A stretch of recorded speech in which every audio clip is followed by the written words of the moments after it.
दोस्तों नमस्कार। My self DC Maurya. आज इस लेक्चर में हम साइक्लिक ग्रुप का अध्ययन करेंगे। तो फर्स्ट हम साइक्लिक ग्रुप को परिभाषित करते हैं। ए group G is said to be cyclic group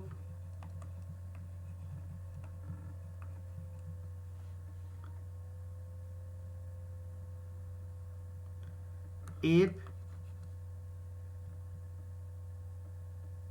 there exists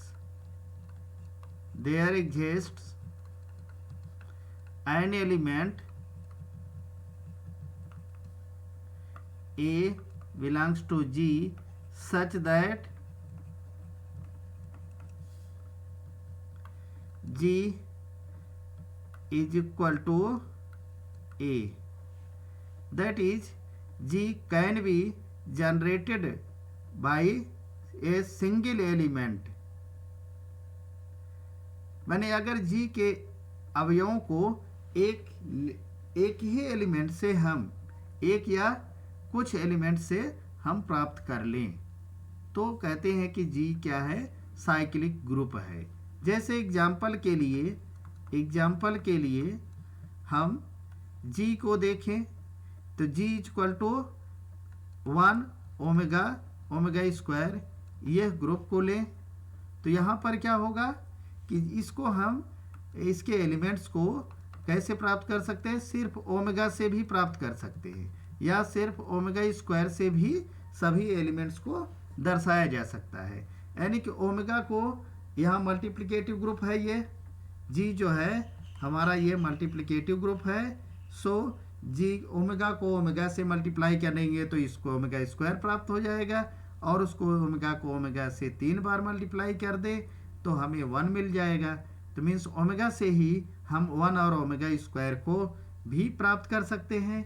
इसी प्रकार ओमेगा स्क्वायर से हम 1 और ओमेगा को प्राप्त कर सकते हैं। अतः G क्या है, यह एक साइक्लिक ग्रुप है।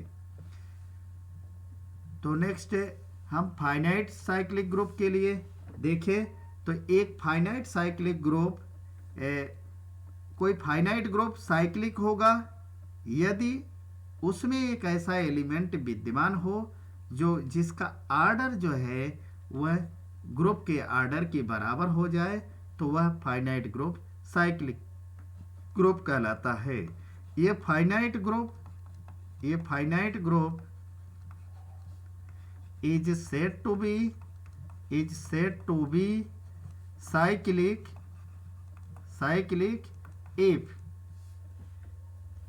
if there exists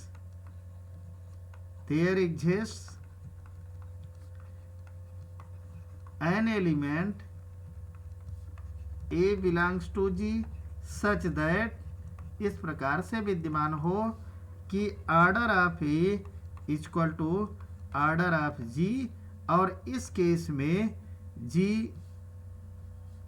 को हम सिंगल एलिमेंट्स A से जनरेटेड लिखते हैं। यहाँ पर जो A एलिमेंट होता है A कहलाता है generator off G। Element A जो है यह G का जनरेटर कहलाता है।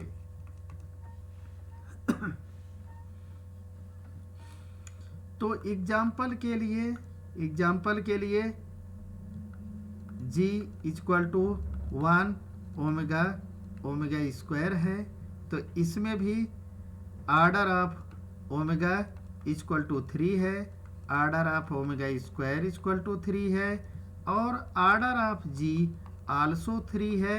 सो यह ग्रुप जो है फाइनाइट साइक्लिक ग्रुप है। अनदर एग्जाम्पल के तौर पर हम देखें तो हम G इक्वल टू ये 4th रूट्स ऑफ यूनिटी ले तो ये भी मल्टीप्लिकेशन के साथ जो है ग्रुप बनाता है और मल्टीप्लिकेशन के साथ ग्रुप बनाता है दैट इज G इंटू यह क्या है, एक ग्रुप है। तो हम ये कह रहे हैं कि ये साइक्लिक ग्रुप है। तो देखें कैसे ये साइक्लिक ग्रुप है। ऑर्डर ऑफ जी, जी में अवयवों की संख्या हम देख रहे हैं कि 4 है, सो यह जी के ऑर्डर जो है 4 होगा।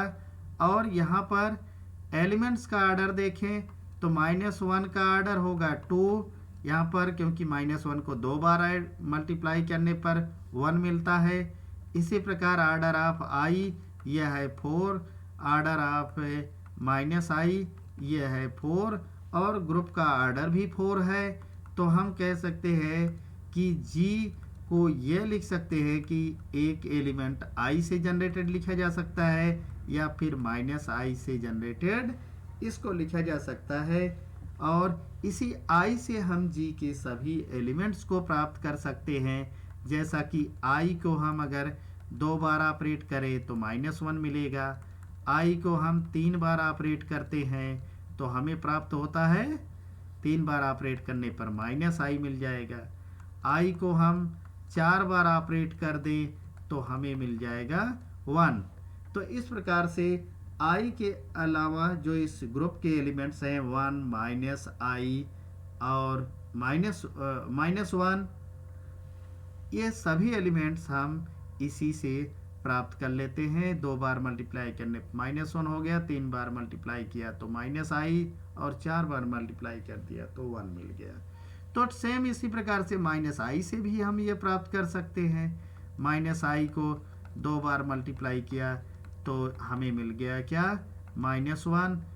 -i को अगर हम 3 टाइम्स मल्टीप्लाई करते हैं तो हमें प्राप्त होगा ये i, और अगर हम -1 को 4 टाइम्स मल्टीप्लाई करते हैं तो ये -y और इंटू -i तो हमें मिल जाता है 1। इस प्रकार से हम कह सकते हैं कि जी जो है वो साइक्लिक है, और यहाँ पर जो i और -i इसके 2 जनरेटर हैं।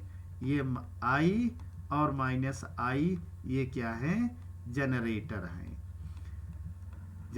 हैं। तो किसी भी फाइनाइट ग्रुप के एक से जो है अधिक जनरेटर हो सकते हैं, एक से अधिक जनरेटर हो सकते हैं।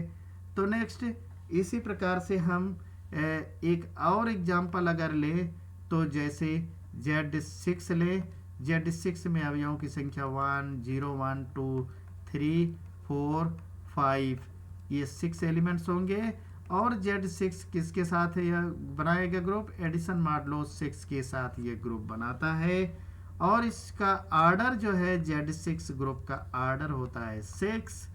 इसमें अवयवों की संख्या का ऑर्डर हो जाएगा, ऑर्डर ऑफ 1 = 6 होता है, ऑर्डर ऑफ 2 यह 3 होगा, और ऑर्डर ऑफ 3 यह हमारा 2 होगा, और ऑर्डर ऑफ 4 ये 3 होगा, ऑर्डर ऑफ 5 जैसा कि हमने ये पिछले लेक्चर में ज्ञात किया था।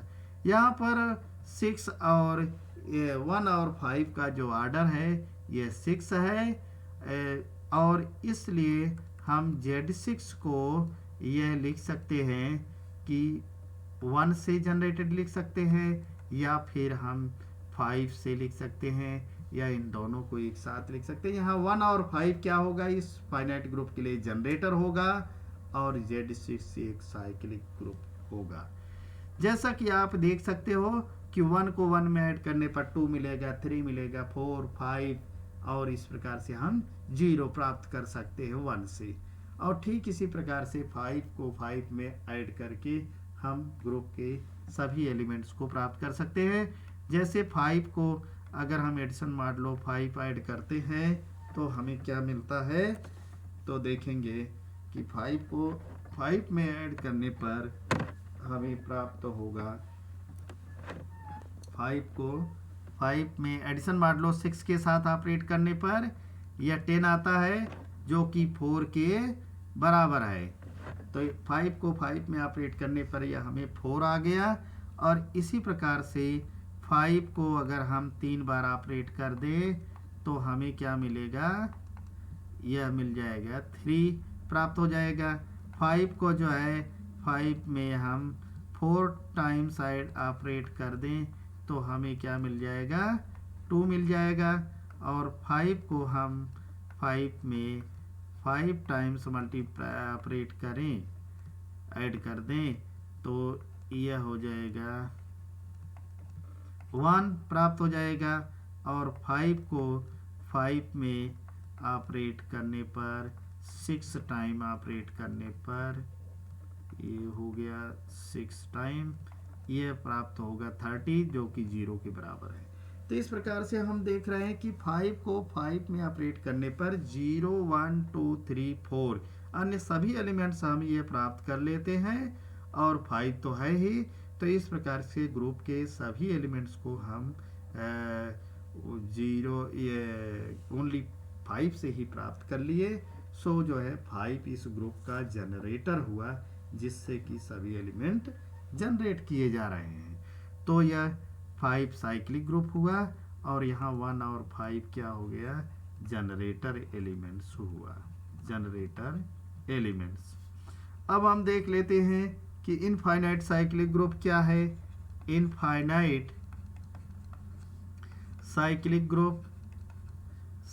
ग्रुप, तो इनफाइनाइट साइक्लिक ग्रुप में, किसी भी इनफाइनाइट साइक्लिक ग्रुप में 2 जनरेटर होते हैं, जो 2 जनरेटर होते हैं।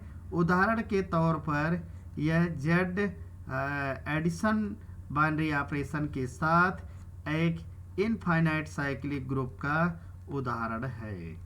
इनफाइनाइट साइक्लिक ग्रुप का ये उदाहरण है। इसमें 1 और -1 दोनों इसके ये जनरेटर हैं। 1 और -1 ये दोनों ही एलिमेंट इसके 2 जनरेटर हैं। तो इसी और 1 और -1 को ऑपरेट करके हम इस सभी पूर्णांकों को प्राप्त कर सकते हैं। अतः ये इसके 2 जनरेटर हुए। और आज के लेक्चर में बस इतना ही। नेक्स्ट लेक्चर में हम फिर मिलेंगे।